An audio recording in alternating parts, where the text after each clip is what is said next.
BNP সরকারের সময় যে দুর্নীতি হয়েছিল সেই দুর্নীতির হয়েছিল ওই সরকারের মধ্যে জামায়াত ইসলামের দুইজন প্রভাবশালী মন্ত্রী ছিলেন গুরুত্বপূর্ণ দুইটা মন্ত্রণালয়ে। গোটা সরকার ব্যবস্থার মধ্যে দুইটা মন্ত্রণালয়ে দুর্নীতিমুক্ত থাকা সম্ভব। সার্জিস তার ছোট ভাইকে পাঠায় 10 লাখ আনতে এক নারীর কাছে, সেই গিয়ে 7 লাখ দেওয়াতে বলে বড় ভাই তো বলছিল 10 লাখ দিবেন। সেই বড় ভাইটা যে সার্জিস সেটাও প্রকাশিত হয়ে পড়লো, সেটা নিয়ে কোনো তদন্ত আমরা দেখলাম না, কোনো কিছুই দেখলাম না যে কেন এটা হবে। এরকম অভিযোগ হলে তো বিএনপিতে আমি একদম দায়িত্ব নিয়ে বলতে পারি সঙ্গে সঙ্গে বহিষ্কার করতো বা শোকজ করতো। সার্জিসকে তো করলো না। এই যে তারপর চাঁদা আনতে গিয়ে একটা পতিত স্বৈরাচার, তার বিপদগ্রস্ত নারী কোটার এমপি, সে পলাতক, তার হাজব্যান্ড বাসায় আছে, পুলিশ নিয়ে ধরতে গিয়ে ভয় দেখিয়ে তারপর তার সঙ্গে এসে চাঁদাবাজির নিয়ে আসে, 50 লাখ টাকা দাবি করে 10 লাখ নিয়ে আসে, ধরা খেলো তারা। সারা দেশে সদ্য গঠিত 1 বছর হয় না এই দলটি হয়েছে, 6-7 মাস বয়সী একটা দল, তাদের ছাত্র সংগঠন যারা রক্ত দিয়ে দেশকে স্বাধীন করায় ভূমিকা রেখেছে, সেই সংগঠনের ছাত্র সংগঠন সারা দেশে কার্যক্রম স্থগিত রাখতে হয়। চুরি করলো কেন্দ্রীয় কমিটি, ধরা খেলো কেন্দ্রীয় কমিটি, জেলে গেল কেন্দ্রীয় কমিটি, আর স্থগিত করে দেয় সারা দেশের জেলা কমিটি।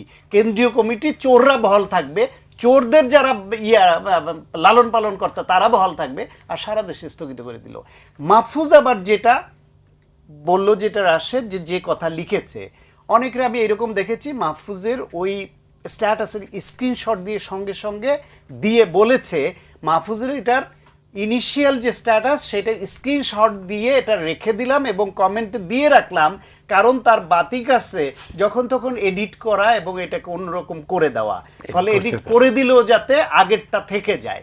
ফলে মাহফুজের মধ্যে আমি যাই হোক সমালোচনা মানুষকে থাকে, অতীতও দেখেছি মুক্তিযুদ্ধের প্রশ্নে বা এই দুর্নীতি বা সরকারের প্রশ্নে, আমি তার মধ্যে কিন্তু একটা সততা দেখি, কিন্তু তার কথায় সততা আছে।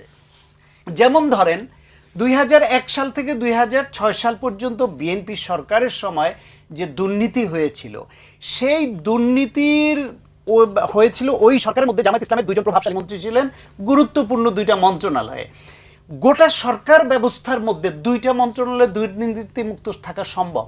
গোটা সিস্টেম যদি আপনার কোনো না কোনোভাবে করাপ্টেড হয়, সেখানে দুইটা মন্ত্রণালয় থাকা সম্ভব। তাহলে সেই দুর্নীতির প্রত্যক্ষ বা পরোক্ষভাবে কোনো না কোনোভাবে তারা ভাগিদার।